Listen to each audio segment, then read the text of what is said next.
이런 말이 있습니다.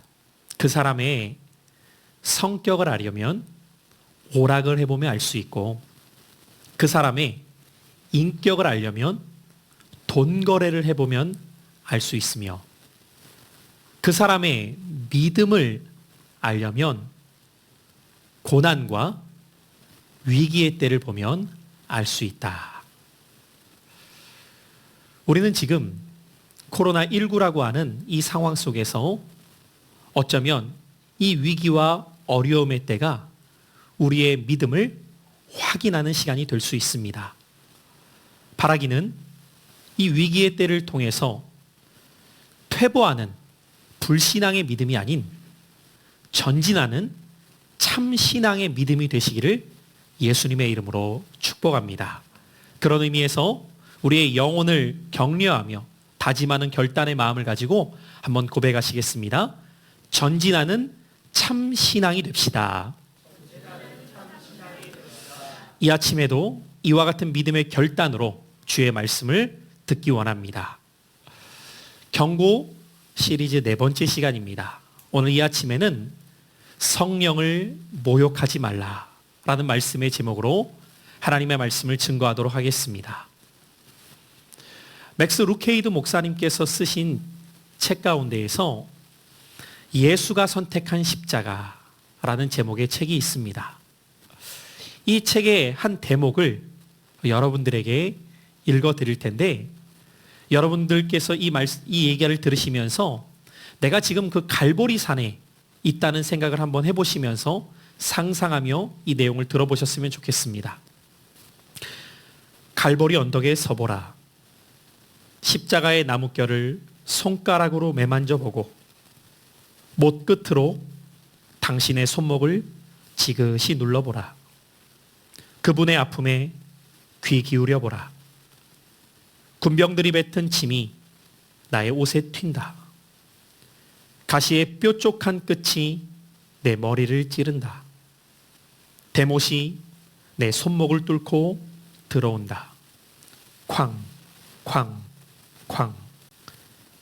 사람들이 내 머리 위에 죄패를 붙이고 조롱한다. 내가 벗어놓은 옷을 허락도 없이 나누고 가져가 버린다. 어느덧 내가 달린 십자가는 땅에 눕혀지고 병사의 창이 나의 옆구리를 찌르고 들어온다. 물과 피는 쏟아지고. 아, 주님, 이 모든 일이 나를 위해 하신 일입니까? 그때 그분의 속삭임이 들려올 것이다. 그래, 너를 위해, 너를 얻기 위해 한 일이다. 여러분은 예수님의 십자가를 생각할 때에 무엇을 생각하게 되십니까? 그리고 여러분이 십자가를 볼 때에 여러분에게 십자가는 어떤 의미로 다가오고 계십니까?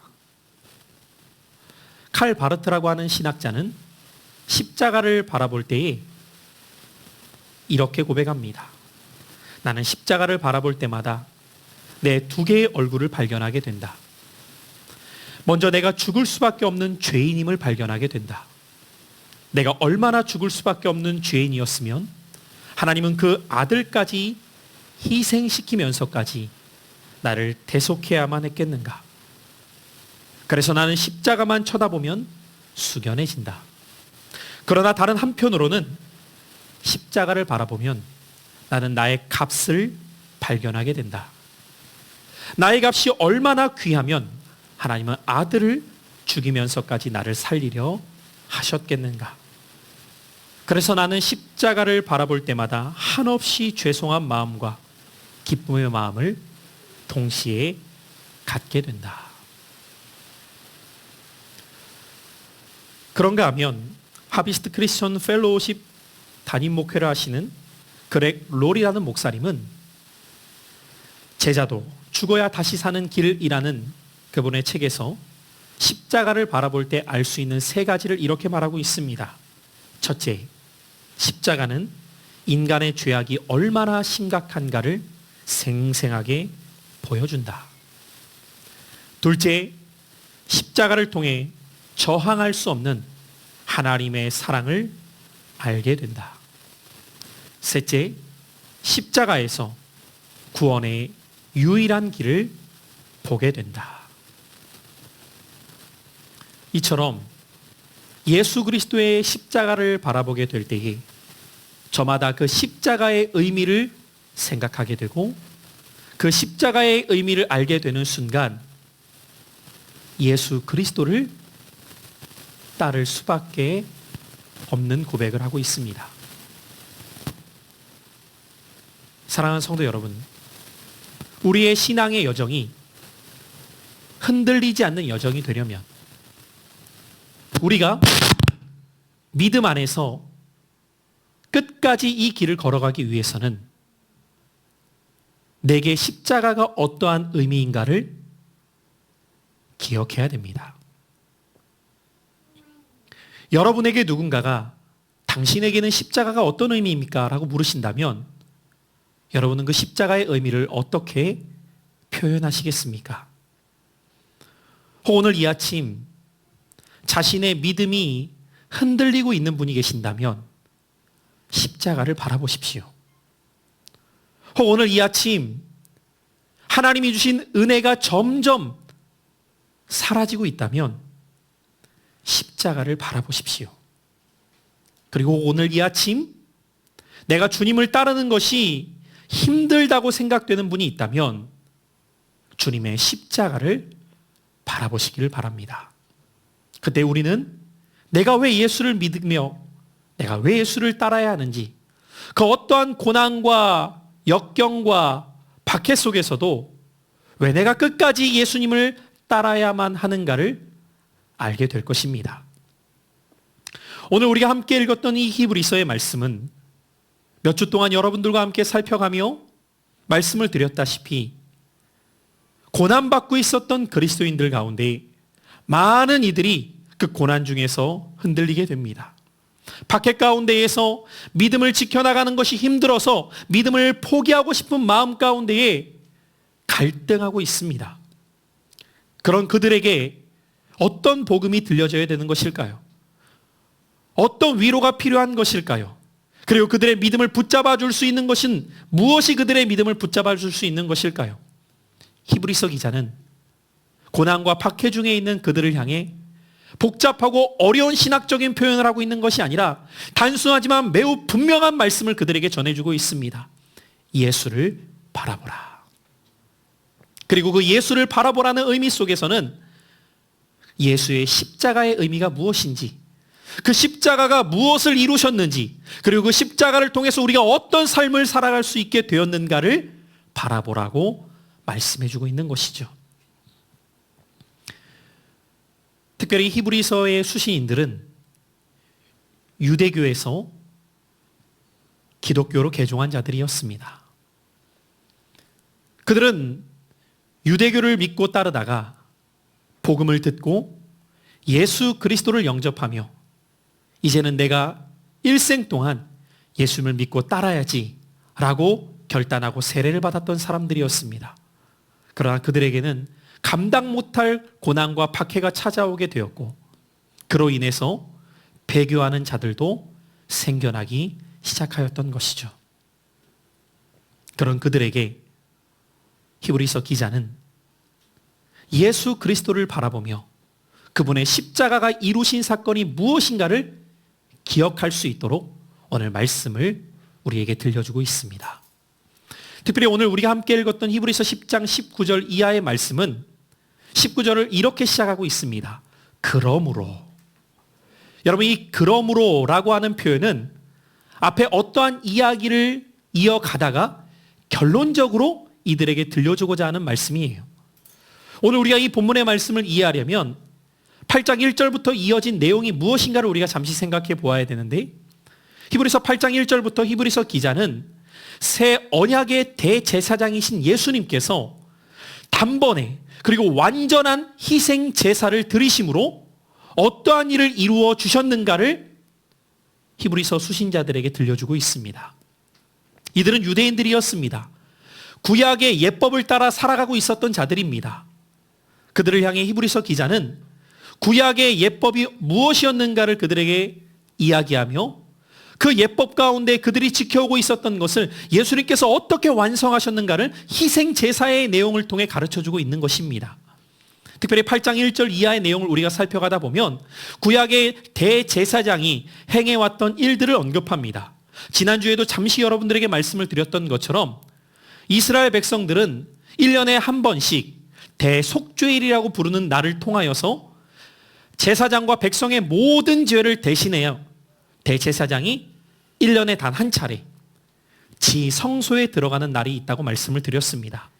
이 날은 대제사장을 비롯한 모든 백성의 죄를 하나님께 용서받는 날이었어요. 그래서 대속죄일은 흠 없는 제물을 가지고 와서 그 제물을 먼저 죽이고 그 제물의 피를 받아다가 제단에 뿌리게 됩니다. 이 예식을 통하여서 정결 예식이라고 불려진 이 일을 통해 먼저 내 죄를 대신해서 내가 죽어야 되지만 짐승이 대신 죽었고 그 죽은 짐승의 피를 뿌리는 의식을 통하여서 정결함을 받는 일을 행하였던 것이죠. 그리고 이렇게 제사를 지낸 다음에 대제사장이 지성소로 나아가게 됩니다. 성소와 지성소 사이에는 큰 휘장이 있었습니다. 그 지성소에는 거룩한 하나님이 임재하신다 하여서 아무나 함부로 들어올 수 없었고 대제사장만이 그 지성소로 들어갈 때에는 철저히 자신의 몸을 돌아보면서 혹 부정한 것이 없는지 혹 흠은 없는지 그리고 깨끗한 준비된 모습으로 그 지성소 가운데 들어가게 될 때에 그 지성소 안에 있었던 그룹 사이에 있었던 그 속죄소에 하나님께서 임재하심으로 모든 죄를 사해 주시는 예식을 행하게 되었던 것이죠. 그런데 이렇게 행했던 예식들은 해마다 드려야 됐던 예식이었어요. 그 말은 무엇을 의미하고 있습니까? 1년에 한 번씩 모든 사람의 죄를 용서받지만 그들의 마음의 상태가 새로워지지 못했다는 것이죠. 깨끗함을 받았지만 또다시 그들은 죄에 오염될 수밖에 없는 마음을 갖고 살아가고 있었다는 거예요. 그런 그들에게 해마다 행했던 그 예법이 이제는 예수 그리스도를 통해 어떻게 완성될 수 있었는가? 예수님은 당신이 직접 희생의 제물이 되십니다. 이제 더 이상 동물을 잡지 않아도 될 만큼 예수님께서 직접 희생의 제물이 되셔서 직접 자신을 내어주십니다. 그 사건은 십자가를 통해 완성된 사건이었습니다. 그리고 자신을 내어주심으로 말미암아 모든 사람의 죄를 대속하신 그 십자가의 대속의 죽음은 반복적으로 행할 제사와는 다르게 단회적으로 단 한 번 그러나 완전하게 우리의 죄를 사해 주실 수 있는 놀라운 은혜의 희생제사였습니다. 완전한 희생제사로 자신을 내어주시게 되었고 그 예수님의 희생제사로 말미암아 어떤 놀라운 일이 일어나게 되었냐면 예수님께서 십자가에 달리시는 그 순간 지성소와 성소를 나누고 있었던 그 휘장이 위에서부터 아래로 찢어지게 됩니다. 이 사건은 무엇을 우리에게 보여주고 있느냐? 이전까지는 대제사장만이 하나님께 그것도 1년에 한 차례씩만 나아갈 수 있었는데 이제는 예수 그리스도가 단번에 완성시키신 그 희생제사로 말미암아 대제사장만이 아니라 모든 사람이 하나님께 나아가는 길이 열려지게 되었다는 것입니다. 여러분 이것이 복음입니다. 그래서 이제는 더 이상 우리는 누군가를 통해서 하나님께 나아가는 것이 아니라 우리 한 사람 한 사람이 하나님께 직접 나아갈 수 있는 길이 열려지게 된 것이죠.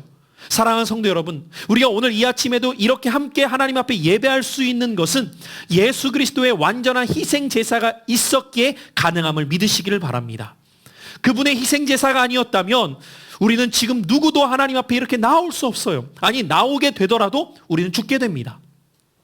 그러나 그 예수님의 완전한 희생제사는 우리를 거룩하게 하셨고 우리를 거룩하게 하신 그 은혜로 말미암아 이제 나와 여러분이 하나님께 직접 나아갈 수 있는 길이 열렸다는 거예요. 그 말은 무엇을 의미하고 있습니까? 우리의 죄가 온전히 사함받았다는 것입니다. 이 죄사함의 은혜가 예수 그리스도의 피 흘림으로 말미암아 우리에게 주어진 은혜였다는 거예요. 그것을 지금 히브리서 기자는 19절을 통해 이렇게 말씀하고 있는 것입니다. 그러므로 형제들아, 우리가 예수의 피를 힘입어 성소에 들어갈 담력을 얻었나니. 할렐루야. 여러분, 여기에서 우리가 성소에 들어갈 담력을 무엇을 통해 얻었다고 히브리서 기자는 말하고 있습니까? 예수의 피로 말미암아. 그래서 우리는 이것을 보혈이라고 부르게 됩니다. 주의 보혈은 능력이 있습니다. 어떠한 능력이 있습니까? 우리의 모든 죄를 사하는 능력이 있습니다. 그리고 그 주의 보혈은 우리의 모든 죄를 사하셨기 때문에 우리로 하여금 하나님께 나아갈 길을 열어주신 것입니다. 여러분은 얼마나 이 놀라운 은혜를 알고 감격하고 계십니까? 우리가 드리고 있는 이 예배가, 우리는 그냥 드리고 있을지 모르지만 우리가 드리고 있는 이 예배 자체의 의미는 예수 그리스도의 그 보혈의 피로 말미암아 우리에게 주신 놀라운 은혜의 사건이었다는 거예요. 그분이 완전한 희생 제물이 되어주시지 않았다면 그 누구도 하나님 앞에 직접 예배를 드릴 수가 없는 거예요. 그러나 우리는 지금 그 피를 힘입어서 성소에 들어갈 담력을 얻게 되었어요. 그래서 20절의 히브리서 기자는 이렇게 말합니다. 우리가 다 같이 한번 20절의 말씀을 읽어보겠습니다. 시작. 그 길은 우리를 위하여 휘장 가운데로 열어놓으신 새로운 살 길이요 휘장은 곧 그의 육체니라. 이 길은 어떤 길이라고 말합니까? 우리를 위해 열어놓으신 새로운 살 길이라고 말합니다. 왜 이렇게 지금 히브리서 기자는 말하고 있는 것일까요? 지금 이 말씀을 듣고 있는 수신자들을 다시 한번 생각해 보십시오. 그들은 구약의 예법을 지키며 살고 있었던 사람들이었습니다. 예수님이 오신 이후에도 복음을 전해 듣기 전까지만 하더라도 그들은 구약의 방식을 따라 제사하며 그들은 살아가고 있었어요. 그러나 그들 스스로도 알고 있었습니다. 무엇을 알고 있었느냐? 이렇게 해마다, 이렇게 주마다 안식일을 통하여서 예배를 드리고 제사를 드리고 있지만 그 마음 가운데 정말 구원받은 기쁨을 누리기보다는 오히려 율법이 굴레가 되어서 하루하루를 더 힘겹게 살아가고 있었다는 것이죠. 그런데 예수 그리스도로 말미암아 이들에게 새로운 살 길이 열려지게 되었다는 거예요. 내가 몸부림쳐서 행해보려고 해도 되어지지 않았던 나의 삶, 죄에서 자유할 수 없었던 나의 삶, 그러나 예수 그리스도로 말미암아 새로운 구원의 길이 열리게 되었다는 거예요. 내가 할 수 없는 그것을 주님이 감당하셨기 때문에. 그래서 그 길은 새로운 살 길이라고 말하고 있는 것이죠. 여러분, 이런 은혜를 받은 자는 이제는 그 은혜 받은 자로서의 삶을 살아가야 됩니다. 은혜는 하나님의 선물이지만 하나님의 선물이 값없이 우리에게 주어졌다 하여 우리가 마음대로 살아갈 수 있는 것이 아니라 이제는 정말 그 은혜를 받았다면 그 은혜 받은 자로서 어떻게 살아가야 될까요? 우리는 믿음으로 하루하루 살아가야 된다는 것입니다. 그래서 본문의 말씀 특별히 22절에 보면 하반절에 온전한 믿음으로 하나님께 나아가자. 이것을 우리는 예배라고 말합니다. 오늘도 하나님은 어떤 예배를 받으시느냐? 믿음으로 하나님 앞에 나오는 자의 예배를 받으십니다. 그리고 그렇게 하나님 앞에 나와서 우리는 소망해야 됩니다. 무엇을 소망해야 될까요? 하나님께서 우리에게 주신 약속을 붙잡고 그것을 바라보는 소망을 가져야 돼요. 현재 우리가 처해 있는 상황을 바라보는 것이 아니라 하나님께서 우리에게 약속하신 그 약속을 붙잡고 소망해야 된다는 거예요. 예배는 무엇입니까? 하나님의 약속을 붙잡는 시간이에요. 그리고 그렇게 우리가 하나님의 약속을 함께 붙잡고 소망할 때 혼자 그 길을 외롭게 걸어가는 것이 아니라 믿음의 공동체와 함께 사랑으로 보살피며 하루하루 우리의 믿음을 지켜가야 된다는 거예요. 그래서 교회는 서로를 보살피는 곳입니다. 사랑과 선행으로 서로를 격려하고 보살피고 돕는 곳이에요. 그런데 지금 이 말씀을 듣고 있었던 히브리서 수신자들은 그들이 처해 있는 고난과 박해 속에 점점 이 놀라운 은혜를 기억하기보다는 눈앞에 펼쳐진 두려운 상황을 바라보며 믿음이 흔들리고 있습니다. 약속을 붙잡지 못하고 있습니다. 공동체가 서로를 보살피고 격려하기보다는 서로를 이간질하며 서로를 누가 먼저 배교할 것인가에 두려워하는 마음을 갖고 있습니다. 그러다 보니 그들 중에서는 이와 같이 예수 그리스도를 통해 주신 놀라운 은혜는 잊어버린 채 다시 죄를 짓는 자들이 나오게 됩니다. 그것이 오늘 본문 26절의 경고의 말씀으로 이제 들려지고 있습니다. 자, 한번 우리 26절의 말씀을 다 같이 한번 주목해서 보겠습니다. 26절로 27절까지를 한번 같이 읽습니다. 시작. 우리가 진리를 아는 지식을 받은 후 짐짓 죄를 범한 즉 다시 속죄하는 제사가 없고 오직 무서운 마음으로 심판을 기다리는 것과 대적하는 자를 태울 맹렬한 불만 있으리라. 지금 히브리서 기자는 앞선 19절부터 권면의 내용을 그들 가운데 전하다가 그들을 향해 26절부터는 이제 경고하기 시작합니다. 그런데 여러분, 우리말 성경에는 드러나 있지 않지만 헬라어 원어에 보면은 이 26절을 시작할 때 한 단어가 앞에 기록되어 있는데 가르라고 하는 접속사입니다. 이 가르라고 하는 단어는 왜냐하면으로 번역될 수 있어요. 그러니까 19절부터 25절까지를 설명하면서 이렇게 살아가야 된다. 왜냐하면이라고 덧붙이고 있는 거죠. 여러분, 우리가 하나님 앞에 고난과 위기 속에서도 믿음으로 예배하며 약속의 소망을 굳게 붙잡고 사랑으로 서로 보살피고 격려해야 됩니다. 왜냐하면 그렇지 않게 될 때에 우리가 이렇게 될 수 있기 때문이라고 경고하고 있는 거예요. 그 경고는 무엇입니까? 26절 다시 한번 보십시오. 우리가 진리를 아는 지식을 받은 후, 지금 이들은 진리를 아는 지식을 받았다고 말합니다. 여기에서 말하는 지식은 단순히 알게 되었다는 정도의 수준이 아니라 복음을 명확히 깨닫고 받아들인 것을 의미하고 있습니다. 그러니까 이들은 구원받은 자들이죠. 복음을 듣고 받아들이고 깨달았기 때문입니다. 그런데 이렇게 받았음에도 불구하고 그들 중에는 어떤 자들이 나오게 되었느냐? 짐짓 죄를 범한 즉, 여러분, 여기서 짐짓이라고 하는 표현은 고의성을 말하고 있어요. 고의로, 일부러 이렇게 말하고 있는 거예요. 고의로 죄를 범했다는 것입니다. 그때는 다시 속죄하는 제사가 없대요. 여러분, 무서운 말씀입니다. 우리가 오늘 이 26절의 말씀을 가벼이 여기지 말아야 됩니다. 왜냐하면 어떤 이들은 이렇게 생각합니다. 언제든 회개하면 용서해 주시잖아. 그러나 26절은 분명히 말합니다. 속죄하는 제사가 없는 죄가 있다. 민수기 25장에 가보면 용서받을 수 있는 죄와 용서받지 못하는 죄가 나뉘어집니다. 그래서 민수기 15장에는 이 용서받을 수 있는 죄와 용서받을 수 없는 죄를 어떻게 나누고 있냐면, 용서받을 수 있는 죄는 부지 중에 지은 죄는 용서받을 수 있다. 그러나 용서받을 수 없는 죄는 고의로 지은 죄는 용서받을 수 없다라고 말해요. 자, 그러면 여기에서 우리는 한 가지 생각해 보아야 됩니다. 도대체 어떤 죄는 용서를 해주시고 어떤 죄는 용서를 해주지 못하시는 걸까? 안 해주시는 걸까? 이것을 예수님께서는 마가복음 3장의 말씀을 통해 우리에게 가르쳐주고 계세요. 자, 28절로 29절인데 준비된 말씀을 우리 한번 같이 읽어보도록 하겠습니다. 어떤 죄가 용서되고 어떤 죄가 용서받지 못하는가? 자, 함께 읽습니다. 시작.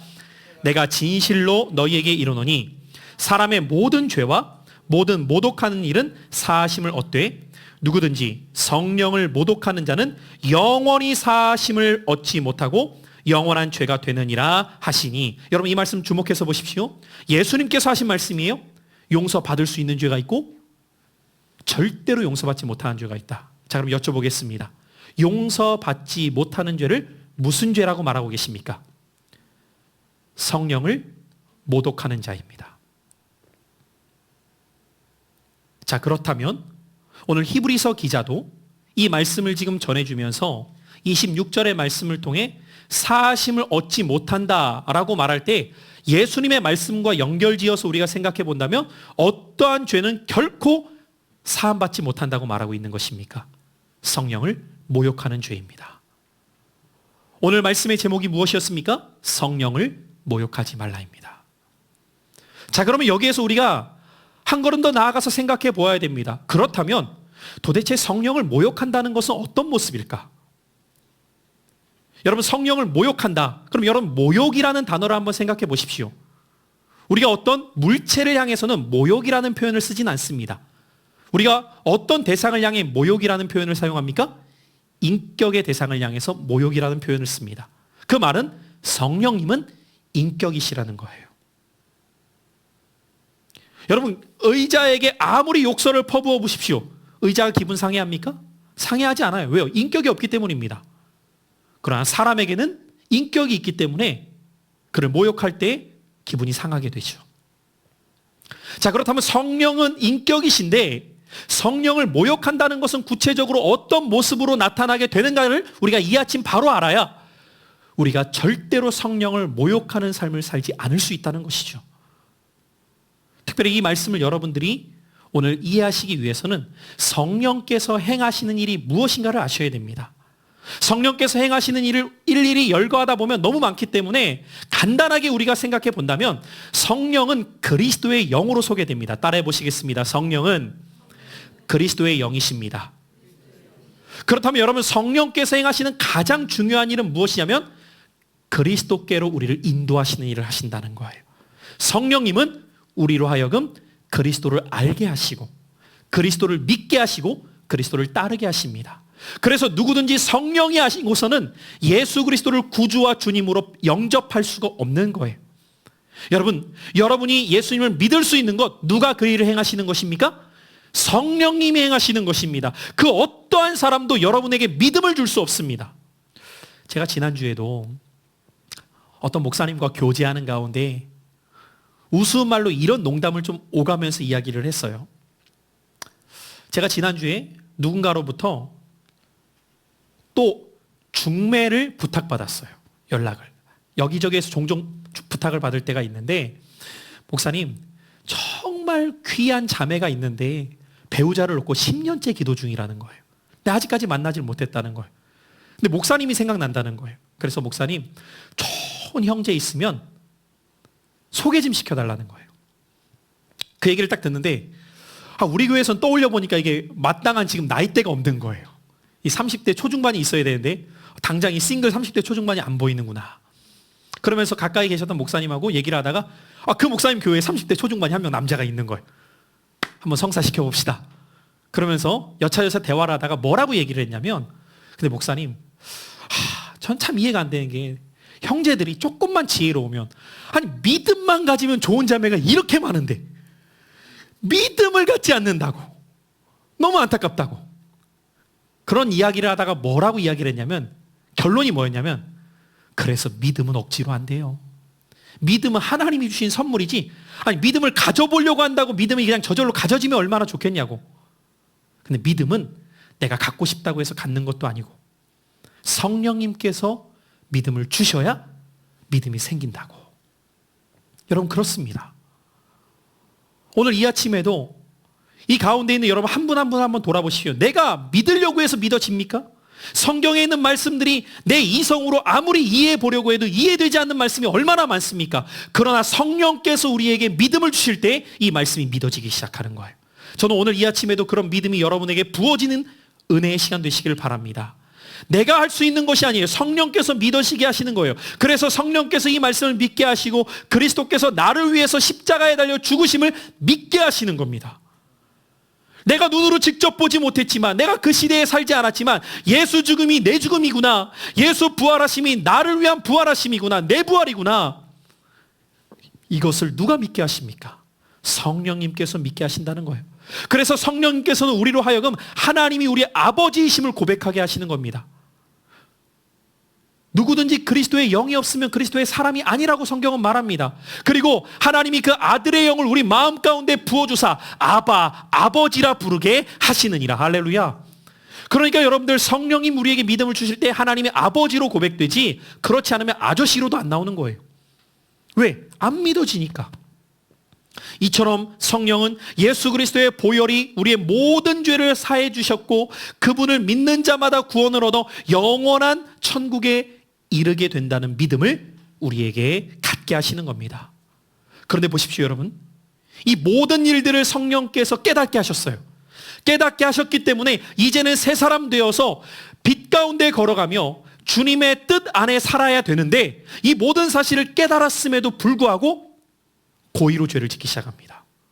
이것이 바로 성령을 모독하는 것입니다. 이 모든 것을 깨달았는데도 불구하고 예수 그리스도를 부인하기 시작합니다. 이것이 성령을 모욕하는 것입니다. 성령님이 나와 함께 하시며 우리의 연약함을 도우시면서 때로는 우리 안에서 잘못된 길을 걸어갈 때 탄식합니다. 그거 가면 안 된다. 그 일 행하면 안 된다. 그런데 이것을 무시해요. 그리고 자기 마음대로 죄를 짓습니다. 이것을 오늘 본문에서 히브리서 여자는 어떻게 설명하고 있느냐? 29절 보십시오. 본문 29절 한번 읽어보겠습니다. 시작. 하물며 하나님의 아들을 짓밟고 자기를 거룩하게 한 언양의 피를 부정한 것으로 여기고 은혜의 성령을 욕되게 하는 자가 당연히 받을 형벌은 얼마나 더 무겁겠느냐 너희는 생각하라. 자, 여기에서 지금 29절에서 히브리서 기자는 세 가지 표현을 하고 있습니다. 먼저는 하나님의 아들을 짓밟아요. 여러분, 하나님의 아들을 짓밟는다는 것은 어떤 의미일까요? 예수님을 우리가 직접 밟는다는 의미일까요? 아니죠. 하나님의 아들을 짓밟는다는 것은 어떤 의미냐? 그분이 나의 인생의 구주이시오 주인이신데 이것을 인정하지 않은 채 내가 내 인생 주인 되어서 여전히 살아가는 것, 그것이 성령을 모욕하는 것입니다. 여러분, 저와 여러분이 신앙생활하는 목적은 분명합니다. 영원한 천국에 들어가기 위함입니다. 믿으십니까? 그런데 내가 아무리 그렇게 원해도 그곳에 이르지 못할 자가 있다는 거예요. 누가요? 성령을 모욕하는 자가. 그러나 그 성령을 모욕하는 모습이 어떻게 나타나는지도 모른 채 나는 그렇게 행하면서도 그것을 깨닫지 못하고 살아가는 사람이 있다는 것이죠. 하나님의 아들을 짓밟아요. 여전히 내가 내 인생 주인 되어서 내 맘대로 살아갑니다. 그런가 하면 또 다른 모습은 무엇입니까? 거룩하게 한 언약의 피를 부정한 것으로 여깁니다. 여러분, 무슨 말일까요? 예수 그리스도의 보혈이 나의 죄를 용서하셨고 깨끗하게 하심으로 그 피만이 나를 구원의 길로 이를 수 있다라고 분명히 말씀하셨는데 그것을 인정하지 않는 거예요. 또다시 죄된 생활을 하며 옛 생활을 행하고 있는 거예요. 그러나 이것은 모르고 행하는 것이 아니라 고의로, 그리고 은혜의 성령을 욕되게 합니다. 이 모든 것을 깨닫게 하시고 알게 하시고 가르쳐 주시고 바른 길로 인도하시는 성령의 은혜를 스스로가 무시합니다. 여러분, 종종 이런 생각을 가지실 때가 있을 겁니다. 내가 정말 구원받았나? 여러분, 어떻게 내가 구원받았는지를 알 수 있을까요? 구원받은 자에게 나타나는 대표적인 표징, 증거가 무엇이냐? 죄를 지을 때 내 심령이 탄식하고 괴로워합니다. 근데 구원받지 않은 사람은 무슨 짓을 해도 거기에 대해서 죄라고 인식하지 못해요. 여러분이 정말 구원받은 주의 백성이라면 내가 성령이 기뻐하시지 않는 일을 할 때 내 마음이 괴로워요. 절대로 편할 수가 없는 거예요. 그러나 어찌된 일인지 오늘 초대 공동체 가운데에도 고난과 박해 중에서 예수가 무슨 그런 중요한 사람이야? 꼭 그분 때문에 내 목숨까지 던져야겠어? 아니, 나는 차라리 유대교로 돌아갈 거야. 나는 차라리 내가 예전에 살았던 방식대로 살 거야. 이렇게 고의로 배교의 마음을 가지고 죄된 생활을 하는 자들을 향한 경고의 말씀이 오늘 본문에 기록되어 있는 거예요. 그들에게 주어진 결과가 무엇입니까? 오늘 27절 다시 한번 보십시오. 오직 무서운 마음으로 심판을 기다리는 것과 대적하는 자를 태울 맹렬한 불만 있느니라. 사랑하는 성도 여러분, 기억하십시오. 하나님은 은혜의 하나님만 되시는 것이 아니라 진노의 하나님이시기도 합니다. 사랑의 하나님만 되시는 것이 아니라 공의의 하나님이시기도 합니다. 우리는 이 사실을 간과하지 말아야 됩니다. 은혜를 말하다가 진노와 공의의 하나님을 우리가 기억하지 못할 때 우리에게 주어지는 결과는 심판과 불이라고 말합니다. 그런가 하면 30절로 가보십시오. 원수 갚는 것이 내게 있으니 내가 갚으리라 하시고 또 다시 주께서 그의 백성을 심판하시리라 말씀하신 것을 우리가 아노니 31절 살아계신 하나님의 손에 빠져 들어가는 것이 무서울진저. 여러분, 하나님의 손은 성경에 두 가지로 나타납니다. 하나는 은혜의 손입니다. 그러나 다른 하나는 심판의 손입니다. 여러분은 어떤 하나님의 손이 여러분의 삶에 함께하기를 바라십니까? 성령을 모욕하지 말아야 됩니다. 그런 줄도 모른 채 끊임없이 성령을 모욕하는 사람들이 있어요. 여러분, 모욕 가운데 가장 큰 모욕은 무엇이죠? 부부간에 생각해 보시죠. 부부끼리 중에 남편이 아내를 모욕할 수 있는 최고의 모욕은 무엇일까요? 말로 모욕하는 것일까요? 폭력이요? 물론 그것도 모욕이 될 수 있습니다. 그러나 가장 큰 모욕은 있는데 없는 듯 무시하는 것입니다. 여러분 그렇지 않습니까? 그렇다면 성령님을 모욕한다는 것은 어떤 의미일까요? 모든 그리스도인의 심령에는 성령님이 내주하고 계십니다. 내 안에 성령님이 계십니다. 그러나 내 안에 계신 성령님을 계신데 없는 듯 무시하면서 살아가는 거예요. 전혀 그분의 의견은 듣지도 않습니다. 여러분 간혹가다 이런 부부를 상상해 보십시오. 다른 사람들과 함께 만났는데 내가 뭔가를 막 이야기하다가 아내가 의견을 툭 냅니다. 여보 이렇게 하면 어떨까요? 조용히. 여러분 어떠세요? 만약에 아내가 그 상황에서 뭔가 한마디를 툭 던져갖고 의견을 내려고 하는 남편이 그때마다 그걸 제지시키면서 뭘 안다고 조용히 해. 여러분 상상만 해도 같이 살고 싶지 않죠. 그보다 더 심한 모욕이 어디 있겠습니까? 그런데 우리들 가운데 내 안에 성령님 모시고 살아간다고 하면서 그분의 말씀에는 전혀 귀 기울이지 않습니다. 그분이 한마디씩 우리에게 깨닫게 하시고 말씀하시려고 해도 가만히 계세요. 제가 알아서 할 거예요.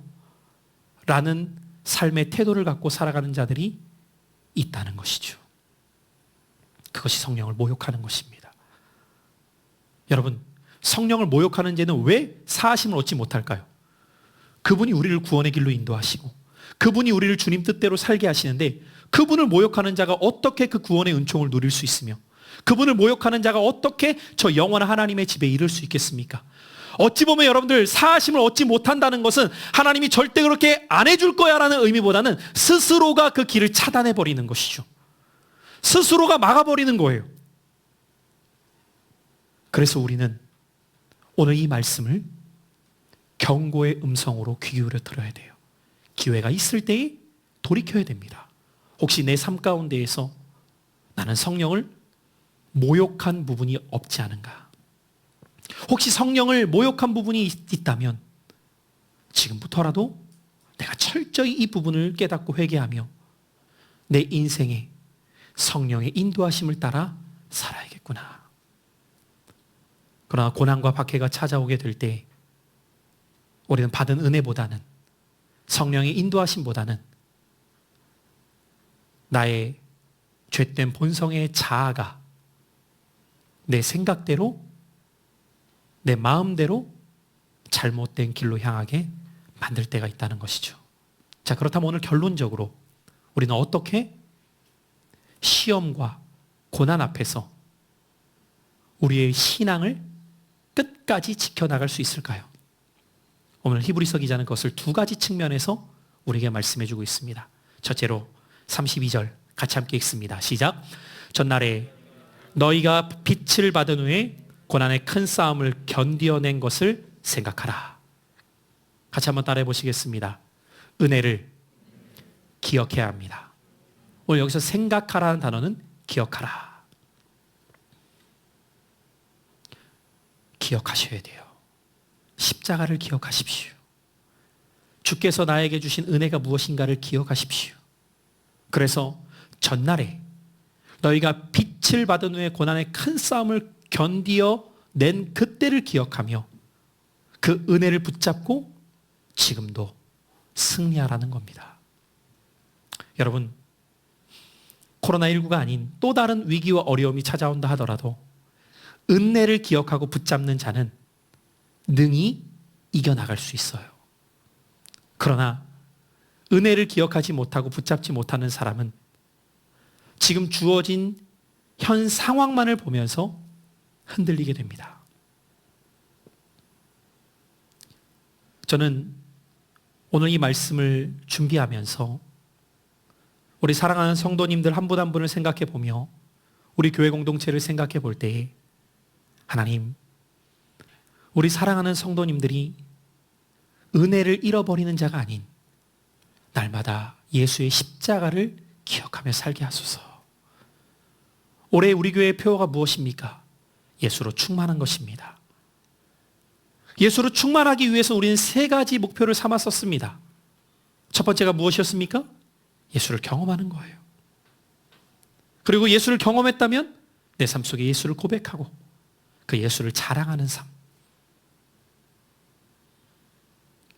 전날에 우리가 함께 외쳤던 이 고백들이 지금도 여러분에게 흘러가고 계십니까?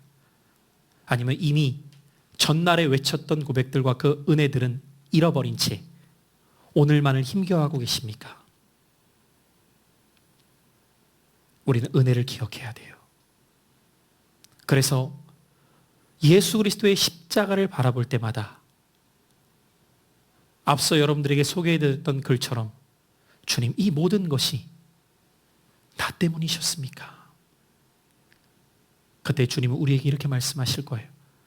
그래, 너 살리려고 내가 행한 일이란다.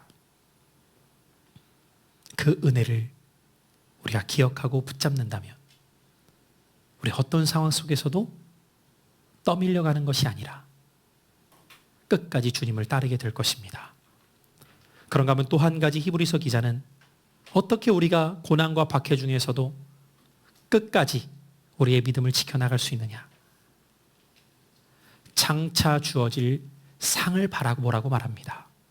오늘 본문의 말씀 34절로 35절인데 우리 한번 두 절을 같이 읽겠습니다. 시작. 너희가 갇힌 자를 동정하고 너희 소유를 빼앗기는 것도 기쁘게 당한 것은 더 낫고 영구한 소유가 있는 줄 알미라.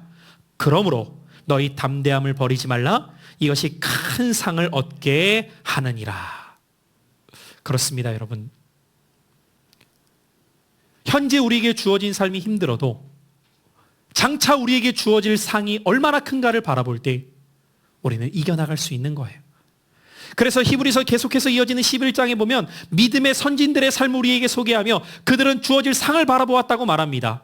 바울 사도는 로마서 8장을 통해 그것을 우리에게 이렇게 말하고 있습니다. 우리 로마서 8장 18절의 말씀 한 목소리로 함께 읽겠습니다. 시작. 생각하건대 현재의 고난은 장차 우리에게 나타날 영광과 비교할 수 없도다. 그렇습니다. 비교할 수 없다는 거예요.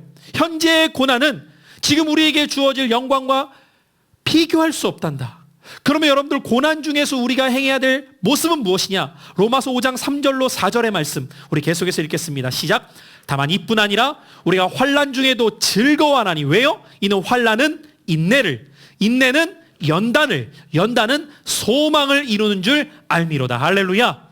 이것이 나와 여러분의 신앙 고백이 될 수 있기를 축복합니다.